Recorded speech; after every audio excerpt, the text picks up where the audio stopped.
नमस्कार दोस्तों, मेरी छोटी सी फिल्म कहानी में आपका स्वागत है। अपने पति के साथ दोबारा रहने के लिए उसने अपने मृत पति का क्लोन अपने गर्भ में बनाया और उसे जन्म दिया। अपने पेट को दिन ब दिन बढ़ता देख वह उत्सुकता से भर जाती थी। हर दिन वह अपने पति की कब्र पर प्रार्थना करने आती थी, इस उम्मीद में कि स्वर्ग में उसकी आत्मा उसे सुरक्षित प्रसव का आशीर्वाद देगी।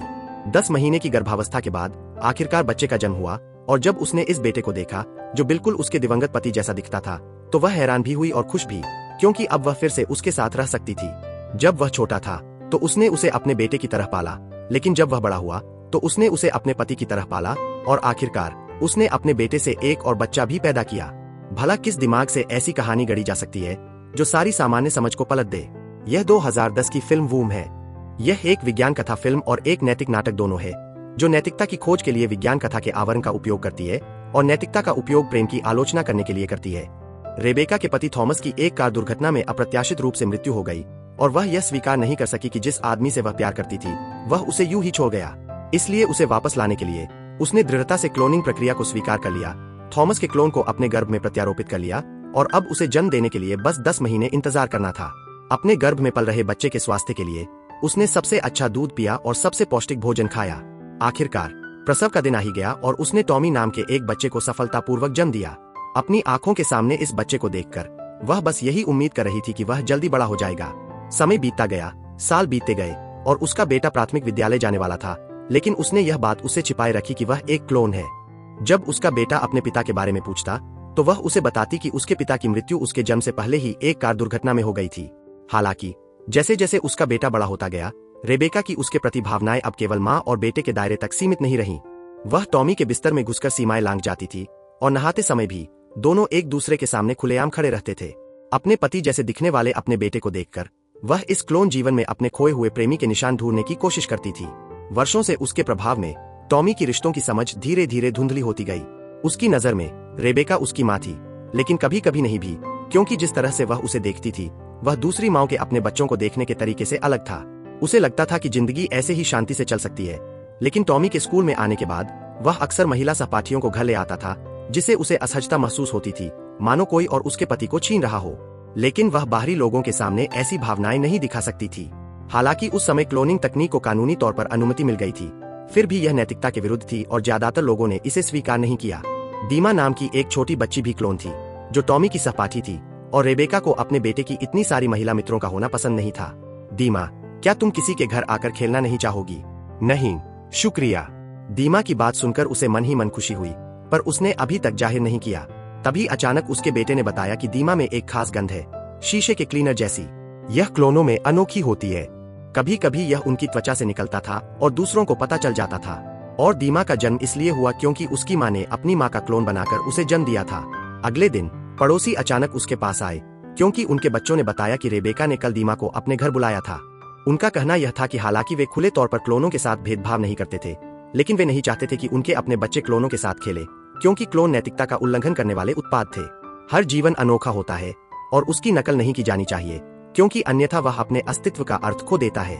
उन्हें उम्मीद नहीं थी कि क्लोनों के प्रति पूर्वाग्रह इतना ज्यादा होगा, और अगर उन्हें पता चला कि टॉमी भी एक क्लोन है तो वे निश्चित रूप से उसके साथ एक बहिष्कृत व्यक्ति जैसा व्यवहार करेंगे और अपने बच्चों को उसके साथ संबंध रखने से मना करेंगे। और जिसका उसे सबसे ज्यादा डर था वही हुआ। जिस डॉक्टर ने उसके पति का क्लोन बनाया था वह अचानक शहर में मिलने आया और टॉमी को देखकर उसने पूरे शहर को बता दिया कि वह एक क्लोन है। जब टॉमी का जन्मदिन आया तो रेबेका ने सब कुछ बड़े करीने से सजाया और घर पर जश्न मनाने के लिए दोस्तों को बुलाने की योजना बनाई। लेकिन जब उसने बिना किसी अपवाद के सभी को बुलाया तो सभी ने बहाने बनाकर मना कर दिया। कोई और चारा न होने के कारण माँ और बेटे को अकेले ही जश्न मनाना पड़ा और टॉमी उलझन में था, सोच रहा था कि अचानक कोई क्यों नहीं आया। रेबेका को समझ नहीं आ रहा था कि क्या जवाब दे। क्या उसे बता दे कि वह एक क्लोन है और कोई उसका स्वागत नहीं करता? जाहिर है अभी समय नहीं था। उसे इस समय कोई ठोस कारण नहीं सूझ रहा था। उनसे पूछा जा सकता है क्यों नहीं, क्योंकि यह बेवकूफी है। लेकिन ऐसा तर्क 10 साल के बच्चे को धोखा नहीं दे सकता था। अपनी माँ का रोता हुआ चेहरा देखकर टॉमी और कुछ पूछ नहीं सका, इसलिए वह उसे गले लगाने और दिलासा देने के लिए उसके पास गया। उसकी सोच ने रेबेका को और भी ज्यादा दोषी महसूस कराया, क्योंकि उसने अपने स्वार्थ के लिए उसकी नकल की थी और अब उसे इतना अकेलापन सहना पड़ रहा था। उसे लगा कि कहीं उसने कोई बहुत बड़ी गलती तो नहीं कर दी। बाद में माँ और बेटा समुद्र के किनारे चले गए, जहाँ वह और उसका पति पहले एक छोटे से केबिन में रहते थे, ताकि उसके बेटे को अब दूसरों की सीनियां न चरनी पड़े। यहाँ वे बाहरी लोगों की नजरों की परवाह किए बिना आजादी से खेल सकते थे। एक दिन टॉमी को समुद्र तट पर दो विशाल आइसोपोर मिले। शोध के अनुसार यह प्रजाति 16 करोड़ वर्षों से अस्तित्व में थी और एक वास्तविक जीवित जीवाश्म थी। उसे यह देखकर हैरानी हुई कि उसके बेटे को प्राचीन जीवों में रुचि थी, इसलिए उसने उसके लिए एक चलता फिरता डायनासोर का खिलौना खरीदा, जो टॉमी को बहुत पसंद आया और उसने उसका नाम भी रख दिया। एक सुबह जब माँ और बेटा एक परित्यक्त जहाज पर समुद्र का नजारा देख रहे थे, मार्क नाम का एक लड़का वहां आया। वह पास ही रहता था। साफ था कि वह एक मिलनसार इंसान था और टॉमी से दोस्ती करना चाहता था। यह देखकर रेबेका भी खुश थी, क्योंकि उसके बेटे को अपनी उम्र का एक दोस्त चाहिए था, क्योंकि उसे कभी कभी काम पर जाना पड़ता था और वह हमेशा उसके साथ नहीं रह पाती थी, और जब तक वह कोई लड़की न हो उसे कोई दिक्कत नहीं थी। उस रात टॉमी ने अचानक उससे पूछा, क्या तुम पापा के गुजरने पर वहां मौजूद थी? फिर उसने पूछा, यह कैसी कार दुर्घटना थी? यह एक ऐसा जख्म था जिसे रेबेका छूना नहीं चाहती थी। बेटे के बार बार सवालों के जवाब में रेबेका चुप रही, क्योंकि इस हादसे से उसका अटूट नाता था। अगले दिन माँ और बेटा घर के बाहर झूले पर साथ खेल रहे थे और खेलते खेलते उनमें कुश्ती शुरू हो गई। रेबेका ने जानबूझकर अपने बेटे को खुद को नीचे धकेलने दिया ताकि वह उसके ऊपर गिर जाए। टॉमी ने अपनी माँ को जमीन पर जोर से दबा दिया और फिर उसके मुंह से निकला एक वाक्य लोगों की कल्पनाओं को उड़ाने लगा, मैं तुम्हारे साथ जो चाहूं देखूंगा, आगे बढ़ो। रेबेका के गाल लाल हो गए और टॉमी का चेहरा, जो उसके पति जैसा ही था, देखकर उसके मन में एक अवर्णनीय सिहरन सी दौड़ गई, मानो अतीत की यादें ज्वार की तरह उमड़ पड़ी। जैसे ही माँ और बेटे के बीच की उलझने बढ़ने लगी, मार्क के आने से नाजुक माहौल में तुरंत खलबली मच गई। बेटे के जाने के बाद रेबेका समुद्र तट पर नीले आकाश को निहारती रही, अपने दिल को शांत नहीं कर पा रही थी। चूंकि टॉमी के पास मार्क एक खेल साथी था, इसलिए अब उसे डायनासोर के खिलौने पर पहले जितना भरोसा नहीं रहा। उसने और मार्क ने डायनासोर के मॉडल को रेत में गाड़ दिया, क्योंकि टॉमी का मानना था कि इतने प्राचीन जीव को प्रकृति में लौट जाना चाहिए। हालांकि रेबेका की टॉमी पर नियंत्रण की इच्छा बहुत प्रबल थी और उसकी नजर में वह किसी भी चीज को अपनी पकड़ से छूटने नहीं देगी। इसलिए जब टॉमी ध्यान नहीं दे रहा था, उसने डायनासोर का मॉडल फिर से खोद कर निकाला और उसे घर ले गई। यह देखकर टॉमी के मन में एक तरह का दमन हुआ और इस तरह रेबेका के पूर्ण नियंत्रण में वह दिन ब दिन बड़ा होता गया। लेकिन रेबेका ने कभी यह उम्मीद नहीं की थी कि जैसे जैसे टॉमी बड़ा होता जाएगा, उसके पास दूसरी औरतें भी होंगी। जैसे ही वह हमेशा की तरह टॉमी के लिए नाश्ता लेकर आई, उसने बिस्तर पर एक और जोड़ी पैर देखा, दुबला-पतला और गोरा, जाहिर तौर पर किसी लड़की का। रेबेका का दिल धड़क उठा और उसके अंदर एक तीखी ईर्ष्या तुरंत फैल गई। यह जवान और खूबसूरत लड़की मोनिका थी, टॉमी की नई गर्लफ्रेंड। उसने रेबेका का अभिवादन किया और फिर टॉमी की बाहों में सिमट गई। रेबेका को ऐसा लगा जैसे उसके दिल में सुई चुभ गई हो और उसने जल्दी से अपना सिर घुमाया और वहां से चली गई। टॉमी को पता ही नहीं था कि उसकी माँ क्या महसूस कर रही होगी और उसने उसे यह भी बताया कि मोनिका उनके घर में रहने आने वाली है। हालांकि रेबेका ने कहा कि वह सहमत है, लेकिन उसके दिल में कड़वाहट थी, मानो उसका बेटा चुपचाप उसे छीन लिया गया हो। कुछ ही समय बाद मोनिका सचमुच उसके घर आ गई। टॉमी हर दिन उसके साथ रहता, अनथीन बातें करता। उनकी मिठास इतनी थी कि दूसरे ईर्ष्यालु हो जाते। कोने से चुपचाप देख रही रेबेका के मन में द्वंद्व और संघर्ष भरा हुआ था। एक ओर वह एक माँ की भूमिका निभाने और टॉमी के जीवन का सम्मान करने की कोशिश कर रही थी, लेकिन दूसरी ओर वह अपने प्रेमी के प्रति अपने मन में गहरे जुनून को दबा नहीं पा रही थी। टॉमी और उसकी प्रेमिका को इतना स्नेही होते देख रेबेका की ईर्ष्या ने उसके विवेक को जानवर की तरह नोच डाला। लेकिन वह अपनी भावनाओं को दबा सकती थी और दर्द और खामोशी को सहन कर सकती थी। वह उदास और गुमसुम रहने लगी और खुद को अपने कमरे में बंद कर लिया। और जब उसका बेटा और उसकी गर्लफ्रेंड उसके लिए घर की बनी पेस्ट्री लाते, तो वह उन्हें बस यह कहकर अलग रख देती कि उसे भूख नहीं है। जब उसने टॉमी और मोनिका को समुद्र तट पर एक दूसरे का पीछा करते और जोर जोर से चूमते देखा, तो उसके दिल में एक अवर्णनीय पीड़ा उमड़ पड़ी। वह आदमी जो बिल्कुल उसके पति जैसा दिखता था, अब किसी और की बाहों में लेटा था, और वह छोटा टॉमी नहीं था जो बचपन में उससे चिपका रहता था। अपने दिल की शिकायत से रेबेका को बचकाना गुस्सा आ रहा था। वह बिस्तर पर उनकी तरफ पीट करके लेटी रही, उन पर ध्यान देने को तैयार नहीं थी। जब बर्फ ने समुद्र तट को ढक लिया, तो वह सुबह सुबह दौड़ती मोनिका को उदास नजरों से देखती रही। ईर्ष्या उसके अंदर जंगली घास की तरह बेतहाशा बढ़ रही थी। उसे तब तक सता रही थी जब तक कि उसकी सांसें मुश्किल से चल रही थीं। आखिरकार वह अपनी भावनाओं को दबा नहीं पाई और चुपके से अपने बेटे के कमरे में घुस गई। उस समय टॉमी गहरी नींद में सो रहा था और उसने सोच सोचकर उसके ऊपर कंबल डाल दिया, फिर खुद भी कंबल ओढ़ लिया। नींद में ही टॉमी ने उसे अपनी प्रेमिका के लौटने का भ्रम पाल लिया और सहज ही करवट बदलकर उसके करीब पहुंच गया। लेकिन जैसे ही उसने उसे छुआ, उसे एहसास हुआ कि कुछ गड़बड़ है और वह डर के मारे उठ बैठा। गौर से देखा तो उसकी माँ उसके बगल में लेटी हुई थी। हालांकि वह उलझन में था, उसने ज्यादा सोचा नहीं, बस यही सोचा कि उसकी माँ को बहुत ठंड लग रही होगी और उसने जल्दी से अपनी पैंट पहन ली। तभी मोनिका लौट आई और रेबेका ने जल्दी से खुद को कंबल से ढक लिया, बस थोड़ी सी जगह छोड़ दी। उसने मोनिका को उत्सुकता से टॉमी को गले लगाते देखा और उसके दिल में तुरंत ईर्ष्या भर गई। टॉमी को भी शर्मिंदगी महसूस हुई और वह नहीं चाहता था कि उसकी माँ यह दृश्य देखे। इसलिए उसने जल्दी से मोनिका को दरवाजे से बाहर खींच लिया और अपनी माँ को अंतहीन अकेलेपन में अकेला छोड़ दिया। धीरे धीरे मोनिका को एहसास होने लगा कि टॉमी और उसकी माँ के रिश्ते में कोई सीमा नहीं रह गई है। हालांकि टॉमी 20 साल का था, फिर भी वह अक्सर अपनी माँ के करीब रहता था, उन्हें चूमता और गले लगाता था। पहले तो मोनिका को बस यही लगता था कि टॉमी और उसकी माँ के बीच कोई करीबी रिश्ता है, लेकिन जब उसका बॉयफ्रेंड बिगड़ैल होने का नाटक करने के लिए रेबेका के कपड़ों में घुस गया तो उसके चेहरे की मुस्कान धीरे धीरे गायब हो गई, क्योंकि यह एक सामान्य माँ बेटे की सीमा से बाहर जा चुका था। अगर टॉमी छोटा बच्चा होता तो कोई बात नहीं, लेकिन अब वह बड़ा हो गया था और उसे अपनी माँ से उचित दूरी बनाए रखनी चाहिए। टॉमी को भी एहसास हुआ कि वह हद पार कर गया है और शर्मिंदगी के मारे जल्दी से भाग गया। देर रात रेबेका अपने कमरे में अकेली बैठी चुपचाप बगल वाले युवा जोड़े की आवाजें सुन रही थी। उसका दिल कड़वाहट और ईर्ष्या से भरा हुआ था, जो उसे लगभग गिरा ही देने वाली थी। और जब भी टॉमी घर पर नहीं होता, दोनों औरतें मुश्किल से ही बात करती, मानो किसी अदृश्य दीवार से अलग हो। खासकर जब मोनिका माँ और बेटे के बीच अंतरंगता देखती तो वह पूछना चाहती थी, लेकिन हिम्मत नहीं जुटा पाती थी। अगले दिन टॉमी अचानक सर्दियों में समुद्र में तैरने चला गया और जब वह और उसकी माँ घर लौटे तो उन्होंने दरवाजे पर एक बिन बुलाए मेहमान को खड़ा पाया। वह कोई और नहीं, थॉमस की माँ थी। जब जूडिथ ने टॉमी का चेहरा अपने बेटों से लगभग मिलता जुलता देखा तो वह एकदम से स्तब्ध रह गई। उसकी आंखें आंसुओं से भर आईं और वह टॉमी को बहुत देर तक देखती रही, मानो उसके चेहरे पर अपने बेटे के निशान ढूंढ रही हो। रेबेका घबराई हुई खड़ी थी, डरी हुई थी कि कहीं जूडिथ सब कुछ बता दे। और जैसे ही टॉमी ने उस बुढ़िया को देखा, उसे एक अजीब सी आत्मीयता का एहसास हुआ, मानो उनके बीच कोई गहरा रिश्ता हो। शुक्र है, जूडिथ ने आखिर में कुछ नहीं कहा। उसने बस चुपचाप रेबेका का हाथ थपथपाया और फिर जाने के लिए मुड़ गई। टॉमी दूर खड़ी उस आकृति को देखता रहा। उसकी सहज बुद्धि उसे बता रही थी कि इस अजीब बुढ़िया का उसके मूल से कोई संबंध जरूर होगा। रेबेका ने कोई जवाब नहीं दिया, उसने बस अपना चेहरा ढक लिया और चुपचाप रोती रही। उस रात टॉमी के दिमाग में दिन भर के दृश्य बार बार घूमते रहे और हताश होकर वह अपनी माँ के बिस्तर पर चढ़ गया और एक बार फिर पूछा कि वह बुढ़िया कौन थी, लेकिन वह फिर भी चुप रही।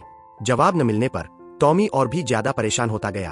अगले दिन मेज पर एक टूथपिक को लेकर उसने अपना आपा खो दिया, जिससे रेबेका और मोनिका दोनों ही डर गईं, खासकर मोनिका, जिसे कुछ भी अंदाजा नहीं था कि क्या हो रहा है। लेकिन इतना ही काफी नहीं था। टॉमी ने गुस्से में मुट्ठी भर नमक उठाया और उसे मेज पर बिखेर दिया। फिर उसने खुद को बाथरूम में बंद कर लिया और किसी भी हालत में बाहर आने से इनकार कर दिया। रेबेका और मोनिका बेचैनी से दरवाजे के बाहर खड़ी रहीं और उसे धीरे से मनाती रहीं, लेकिन उसने उनकी बिल्कुल भी परवाह नहीं की। मोनिका अब उसके अनियमित व्यवहार और मां बेटे के बीच की अस्पष्ट भावनाओं को बर्दाश्त नहीं कर सकी और हताश होकर उसने घर छोड़ने का फैसला कर लिया और टॉमी ने उसे रोकने की कोशिश भी नहीं की। कुछ समय के लिए घर में सिर्फ माँ और बेटा ही रह गए और अब वह बस अपने असली रूप के बारे में सच्चाई जानना चाहता था। रेबेका ने बहुत देर तक सोचा और आखिरकार सच बताने का फैसला किया। फिर उसने अपने पति का लैपटॉप निकाला और टॉमी को थमा दिया। जब टॉमी ने उस बुजुर्ग महिला के साथ अपनी तस्वीर देखी तो वह दंग रह गया, क्योंकि उसे साफ याद था कि बचपन में वह उसे कभी मिला भी नहीं था, साथ में तस्वीर खिंचवाना तो दूर की बात थी। फिर रेबेका ने धीरे धीरे सब कुछ बता दिया। उसे बताया कि जब वह 9 साल की थी तो उसका परिवार समुद्र के किनारे रहने चला गया था और वहीं उसकी मुलाकात उसके पति थॉमस से हुई, जो उसकी उम्र का था, और एक नजर में ही वह उसकी ओर आकर्षित हो गई। अगले दिन थॉमस अपनी मर्जी से उसके पास आया। उसने लापरवाही से वो जोड़ा उठाया जो वो खा रही थी और बिना किसी हिचकिचाहट के एक बड़ा निवाला खा लिया। रेबेका का दिल तेजी से धड़कने लगा और उसने सोचा कि उसे भी उसके लिए ऐसा ही महसूस हुआ होगा। उसने चुपके से उस जोड़े को प्यार की निशानी समझकर रख लिया और अगली मुलाकात के लिए तरस रही थी। उसके बाद थॉमस रोज उससे मिलने आता था। वे साथ साथ समुद्र तट पर दौड़ते, लहरों में खेलते, पुरानी नाव पर बैठकर समुद्र को निहारते और घोंघों को धीरे धीरे रेंगते हुए देखते। समय जादू की तरह तेज और खूबसूरत गुजरता। जब वे थक जाते तो रेबेका उसके घर पर रुकती, एक दूसरे का साथ और गर्मजोशी से साथ देती, मानो बचपन की सबसे खूबसूरत परीक्षाओं में साथ देने वाले साथी हो। लेकिन यह खुशी का पल ज्यादा देर तक नहीं रहा, क्योंकि रेबेका का परिवार टोक्यो जाने वाला था, जहां उसकी माँ को अच्छी नौकरी मिल गई थी। अचानक हुई इस विदाई ने दोनों को बहुत दुखी कर दिया और विदाई की पूर्व संध्या पर थॉमस ने रेबेका को चूमा, फिर बाद में फोन करके वादा किया कि वह अलविदा कहने आएगा। लेकिन अगले दिन रेबेका इंतजार करती रही और इंतजार करती रही और थॉमस कभी नहीं आया, इसलिए उसे बस अफसोस ही हुआ। पलक झपकते ही 12 साल बीत गए। रेबेका एक खूबसूरत युवती बन गई थी और उस पवित्र प्रेम की लालसा में वह एक बार फिर समुद्र तटीय शहर लौट आई, इस उम्मीद में कि उसे वह शख्स मिल जाए जिसे वह कभी नहीं भूली थी। लेकिन जब उसे थॉमस का घर मिला तो उसकी माँ ने उसे बताया कि वह वहां से चला गया है और रेबेका को उसका नया पता दिया। जब वह उत्साह से उस पते पर गई तो उसने देखा कि एक कम कपड़ों में महिला बिस्तर पर सुस्ती से लेटी हुई है। सदमे के उस पल में थॉमस वापस लौट आया। हालांकि सालों ने उसे थोड़ा बदल दिया था, फिर भी वे एक नजर में एक दूसरे को पहचान गए और वह जाना पहचाना एहसास कभी गया ही नहीं।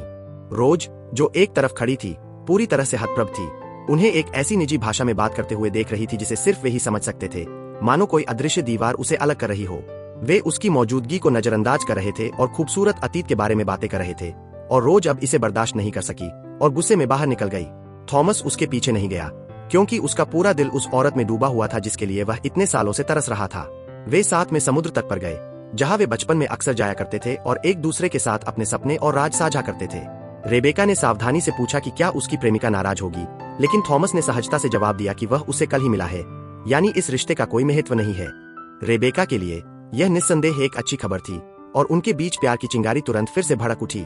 लेकिन वह अब भी थॉमस द्वारा इतने सालों पहले किए गए वादे को नहीं भूल सकती थी, यह जानकर कि उसे अब भी याद है। थॉमस हैरान रह गया और खुशी खुशी वह तोहफा निकाला जो वह उसे कभी नहीं दे पाया था। रेबेका ने धीरे से माचिस की डिब्बी खोली और अंदर एक बहुत लंबा मरा हुआ घोंघा पड़ा था।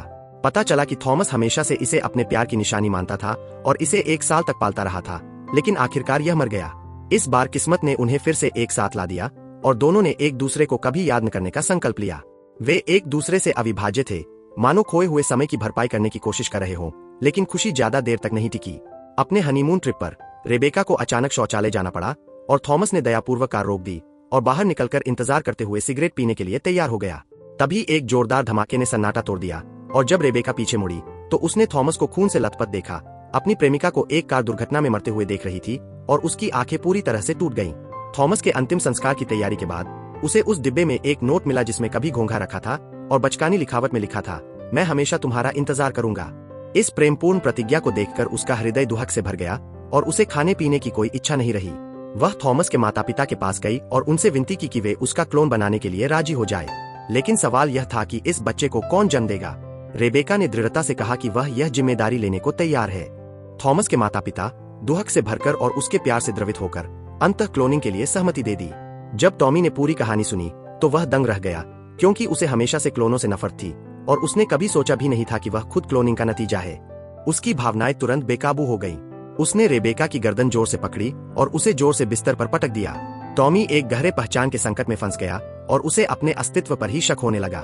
धीरे धीरे वह रेबेका के पास पहुंचा, उस औरत को घूर रहा था जिसका भाग्य उसके साथ जुड़ा था। उसे समझ नहीं आ रहा था कि वह उसकी प्रेमिका है या उसकी माँ। रेबेका का दिल भी द्वंद्व में तड़प रहा था। टॉमी के जरिए उसे अपना खोया हुआ प्यार याद आया, लेकिन माँ बनने के सालों को वह भुला नहीं पा रही थी। आखिरकार उसकी सारी भावनाएं एक वाक्य में सिमट गईं, तुम अब भी यहाँ हो। लेकिन रेबेका की बातों से टॉमी को लगा कि वह सिर्फ एक प्रतिस्थापना है और अत्यधिक क्रोध और उलझन में उसने नैतिकता की सारी हदें पार कर दी और उसके साथ संबंध बना लिए। बाद में टॉमी न तो उसका सामना करना जानता था, नहीं अपनी जिंदगी का, इसलिए उसने रेबेका को समुद्र के किनारे छोटे से घर में अकेला छोड़कर भाग जाने का फैसला किया। लेकिन रेबेका अकेली नहीं थी, क्योंकि जल्द ही उसे पता चल गया कि वह टॉमी के बच्चे को जन्म दे रही है और कहानी यही खत्म हो गई। हालांकि इस फिल्म का कथानक विचित्र है, लेकिन विषय वस्तु ताजा है। क्लोनिंग पर कई फिल्में बनी है, लेकिन यह पहली फिल्म थी जिसने क्लोनिंग तकनीक और सामाजिक नैतिकता के बीच के संबंध को दर्शाया। क्या क्लोनिंग तकनीक की अनुमति दी जानी चाहिए और क्या यह सचमुच नैतिकता के अनुरूप है? अगर इंसान क्लोनिंग में पूरी तरह से पारंगत हो जाए तो क्या आप इसका इस्तेमाल किसी दिवंगत प्रियजन को वापस लाने के लिए करेंगे? इसीलिए कई फिल्मों में क्लोनिंग के बारे में अटकलें लगाई गई है। लेकिन क्या ऐसी तकनीक वाकई सामाजिक नैतिकता के अनुकूल है? जैसा कि फिल्म में दिखाया गया है, अगर आप अपने प्रेमी का क्लोन बनाकर उसे अपने गर्भ में रखती है और उसे जन्म देती है, तो वह बच्चा आपका प्रेमी है या आपका बच्चा? आनुवंशिकी की दृष्टि से बच्चे का महिला से कोई संबंध नहीं होता, वह तो बस एक बर्तन का काम करती है। लेकिन उम्र के हिसाब से दोनों में बहुत ज्यादा अंतर होता है। क्या प्यार वाकई ऐसे ही चलता रह सकता है? और उससे भी ज्यादा अतिशयोक्ति दीमा के साथ है, जिसका जन्म असल में इसलिए हुआ क्योंकि उसकी माँ ने अपनी माँ का क्लोन बनाकर उसे जन्म दिया था। तो फिर असल में किसकी माँ कौन है? हालांकि उसने अपने प्रियजनों की लालसा में यह चुनाव किया था, लेकिन रिश्ते बुरी तरह उलझ गए और यह स्पष्ट रूप से नैतिकता का उल्लंघन था। हर जीवन अनोखा होता है। क्लोनिंग का मतलब पूरी तरह से प्रतिकृति नहीं है, क्योंकि किसी व्यक्ति की सामाजिक पहचान की नकल नहीं की जा सकती। हमें वर्तमान का आनंद लेना चाहिए, अपने माता पिता के साथ दयालुता से पेश आना चाहिए, अपने बच्चों से प्यार करना चाहिए और कोई पछतावा न छोड़ने का प्रयास करना चाहिए।